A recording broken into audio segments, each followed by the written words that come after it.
খালি, আলিফ খালি, বার নিচে এক নুক্তা। সম্মানিত দর্শকবৃন্দ, আসসালামু আলাইকুম রাহমাতুল্লাহি ওয়া বারাকাতুহু। অনলাইনে কায়দা শিখে আজকে দ্বিতীয় পর্বে আপনাদেরকে অভিনন্দন ও স্বাগতম। আজকে দ্বিতীয় পর্বে আমরা শিখব আরবি 29টি হরফ, কোন হরফে নক্তা নাই, কোন হরফে নক্তা আছে, নিচে নাকি উপরে। হ্যাঁ, উপরে হইলে কই নক্তা, নিচে হইলে কই নক্তা। এইভাবে যদি আমরা আরবি 29টি হরফ শিখতে পারি, সামনে ক্লাসে আমাদের হরফগুলো চিনতে অনেক সহজ হবে। যার কারণে আমরা এইভাবে আরবি 29টি হরফ আপনাদেরকে শিখিয়ে নিচ্ছি। এই জন্য এইভাবে শিখে নেবেন, সামনে অনেক কাজে লাগবে ইনশাল্লাহ। পরবর্তীতে পড়বে বুঝবেন যে এভাবে শেখাটা আমাদের জন্য কতটুকু জরুরি ছিল। তো আজকে আমরা এইভাবে শিখবো কোন হরফে নক্তা আছে, কোন হরফে নক্তা নাই। আমি পড়বো, আমার সাথে মাদ্রাসার ছাত্ররাও পড়বে, আপনারাও মাদ্রাসার ছাত্রদের সাথে পড়বেন এবং শিখে নেবেন। যে হরফের উপরে বা নিচে কোনো নক্তা নাই এটাকে আমরা খালি বলবো। কি বলবো? খালি। আর যে হরফের নিচে নক্তা আছে এটাকে নিচে বলবো, যে হরফের উপর নক্তা আছে এটাকে উপর বলবো। হ্যাঁ, উপরে কই নক্তা, নিচে কই নক্তা, এভাবে বলেন। আলিফ খালি, আলিফের মধ্যে কোনো নক্তা নাই, যার কারণে আলিফ খালি। আলিফ খালি, আলিফ খালি, বার নিচে এক নুক্তা, বার নিচে একটা নক্তা আছে, যার কারণে বার নিচে এক নক্তা। ভালো করে হরফটা দেখবেন এবং চিনে রাখবেন, বার নিচে এক নক্তা, এটা মনে রাখবেন, সামনের ক্লাসে আমাদের জন্য অনেক উপকার হবে। বার নিচে এক নুক্তা, তার উপরে দুই নুক্তা, তার উপরে দুই নুক্তা, যার কারণে তার উপরে দুই নুক্তা, তার উপরে হ্যাঁ, তার উপরে দুই নুক্তা, তার উপরে দুই নুক্তা, মনে রাখবেন। তার উপরে কয় নুক্তা? হ্যাঁ, সার উপরে তিন নুক্তা, সার উপরে তিন নুক্তা, মনে রাখবেন। সার উপরে কয় নুক্তা? এরপর জিমের নিচে এক নুক্তা। অনেকে বলে জিমের মধ্যখান, জিমের মধ্যখানে হবে না, এটা নিচে হবে, কারণ নিচে দিলে দেখতে খারাপ লাগে, যার জন্য এটা এখানে মাঝখানে দিয়ে বুঝাইছে।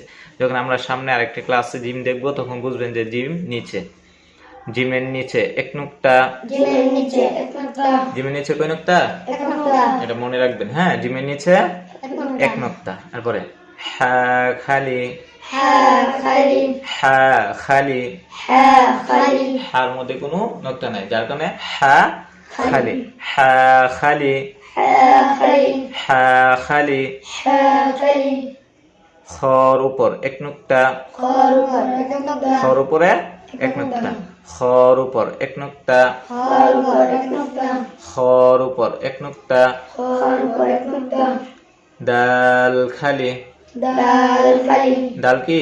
নক্তা ছাড়া, যার কারণে দাল খালি। দাল খালি, দাল খালি, দাল খালি, জালের উপর এক নুক্তা। বুঝছেন? ডাল আর জাল দেখতে একই রকম, কিন্তু ডাল খালি আর জালের উপর এক নুক্তা। তাহলে এক নুক্তা যেটার উপর থাকবো এটার নাম কি? জাল। হ্যাঁ, জালের উপর এক নুক্তা, জালের উপর এক নুক্তা। র খালি, র খালি, র খালি, জার উপর এক নুক্তা। দেখছেন, র আর জা দেখতে একই রকম, কিন্তু র খালি। যেটার উপর কোনো নক্তা থাকবো না এটা কি? র। আর যেটার উপর এক নক্তা থাকবো এটা কি? জা। মনে রাখবেন, জার উপর এক নক্তা, জার উপর এক নক্তা, জার উপর এক নক্তা। সিন খালি, সিন খালি, শিনের উপর তিন নক্তা। দেখছেন, সিন আর শিন দেখতে একই রকম, কিন্তু সিন কি? নক্তা ছাড়া এবং শিনের উপর তিন নক্তা। এই তিন নক্তা হওয়ার কারণে আমরা চিনতে সহজ হয়েছে। শিনের উপর কয় নক্তা? আর সিন খালি, সিন খালি, সিন খালি, শিনের উপর তিন নক্তা, শিনের উপর কয় নক্তা? তিন নক্তা। মনে রাখবেন। হ্যাঁ, এটি শিখবেন ভালো করে। এরপর সদ খালি, সদ খালি, সদের উপর কোন নক্তা নেই, এখানে সদ খালি। দদের উপর এক নুক্তা। দদের উপর এক নুক্তা। এই যে সদ আর দ দেখতে একই রকম, কিন্তু পার্থক্যটা আমরা কিভাবে বুঝছি? যে দদের উপর এক নুক্তা, মানে সদ আর দ দেখতে একই রকম, যেটার মধ্যে কোনো নক্তা নাই এটা কি সদ, আর যেটার উপর এক নুক্তা আছে এটার নাম কি দদ। বলেন দদের উপর এক নুক্তা। দদের উপর এক নুক্তা। দদের উপর এক নুক্তা। দদের উপর এক নুক্তা। এরপরে ত খালি। ত খালি। ত খালি। ত খালি। জর উপর এক নুক্তা। জর উপর এক নুক্তা। জর উপর এক নুক্তা। জর উপর দেখছেন তো আর জ একই রকম দেখতে, কিন্তু যেটার উপর নক্তা আছে এটার নাম কি জ, আর যেটার মধ্যে নক্তা নাই এটার নাম ত। মনে রাখবেন ত খালি নক্তা ছাড়া, আর জর উপর এক নুক্তা। জর উপর এক নুক্তা। জর উপর এক নুক্তা। আইন খালি। আইন খালি। আইন খালি। আইন খালি। গয়নের উপর এক নুক্তা। গয়নের উপর এক নুক্তা। গয়নের উপর এক নুক্তা। গয়নের উপর এক নুক্তা। হ্যাঁ, আইন আর গয়ন দেখতে একই রকম, আইনটা খালি আর গয়নের উপর কি এক নুক্তা। আইন খালি। আইন খালি। গয়নের উপর এক নুক্তা। গয়নের উপর এক নুক্তা। ফার উপর এক নুক্তা। ফার উপর এক নুক্তা। ফার উপর এক নুক্তা। ফার উপর এক নুক্তা। হ্যাঁ, কফ আর ফা একই রকম দেখতে, কাছাকাছি। হ্যাঁ, যেটার উপর এক নুক্তা থাকবো এটার নাম ফা, আর যেটার উপর দুই নুক্তা থাকবো এটার নাম কি কফ। কফ। বলেন কফের উপর দুই নুক্তা। কফের উপর দুই নুক্তা। কফের উপর দুই নুক্তা। কফের উপর দুই নুক্তা। কফের উপর দুই নুক্তা। কফের উপর দুই নুক্তা। কাফ খালি। কাফ খালি। কাফ খালি। কাফ খালি। আরেকটু আসতে, কাফ খালি। কাফ খালি। কাফ খালি। কাফ খালি। লাম খালি। লাম খালি। এটি একটু সহজই, এটি সবগুলা খালি। লাম খালি। লাম খালি। মিম খালি। মিম খালি। মিম খালি। মিম খালি। নুনের উপর এক নুক্তা। নুনের উপর এক নুক্তা। নুনের উপর এক নুক্তা। নুনের উপর এক নুক্তা। মনে রাখবেন নুনের উপর কয় নুক্তা? এক নুক্তা। এক নুক্তা। নুনের উপর এক নুক্তা। নুনের উপর এক নুক্তা। ওয়াও খালি।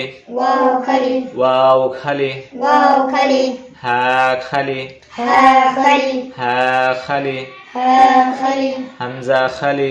হামজা খালি। হামজা খালি। হামজা হ্যাঁ, খালি। যে এটির উপর নুক্তা নাই, এখন এগুলা কি খালি। ইয়া খালি। ইয়া খালি। এই যে বলছিলাম গত পর্বে, যে ইয়ার নিচে নুক্তা নাই এই ইয়াকে কি বলে? ইয়া ইয়া মারুফ। একটা ইয়া আছে খালি, আর একটা ইয়ার নিচে কি দুই নুক্তা। ইয়া দুই ধরনের, ইয়া খালি। ইয়া খালি। ইয়ার নিচে দুই নুক্তা। ইয়ার নিচে দুই যেটা নিচে নুক্তা। দুই নুক্তা আছে এটা ইয়া ইয়া মাজহুল, আর যেটা নুক্তা নাই ইয়া ইয়া মারুফ। হ্যাঁ বলেন, ইয়ার নিচে দুই নুক্তা। ইয়ার নিচে দুই নুক্তা। ইয়ার নিচে দুই নুক্তা। ইয়ার নিচে দুই নুক্তা। অনলাইনে কায়দা শিখে আজকে দিতে পারবো এতটুকুই, যেভাবে আমি আপনাদেরকে বলে দিয়েছি এভাবে। হ্যাঁ, কোনটার উপর নকটা আছে, কোনটার মধ্যে নকটা নাই, কোনটার নিচে নকটা, কোনটার উপরে নকটা, কোনটার উপরে দুই নকটা, কোনটার উপরে তিন নকটা, কোনটার নিচে এক নকটা, কোনটার উপরে এক নকটা, এভাবে ভালো করে দেখে আলিফ থেকে ইয়া পর্যন্ত 29টা হরফকে ভালো করে চিনে আসবেন আগামীকাল। মনে থাকবে সবার? জি জি।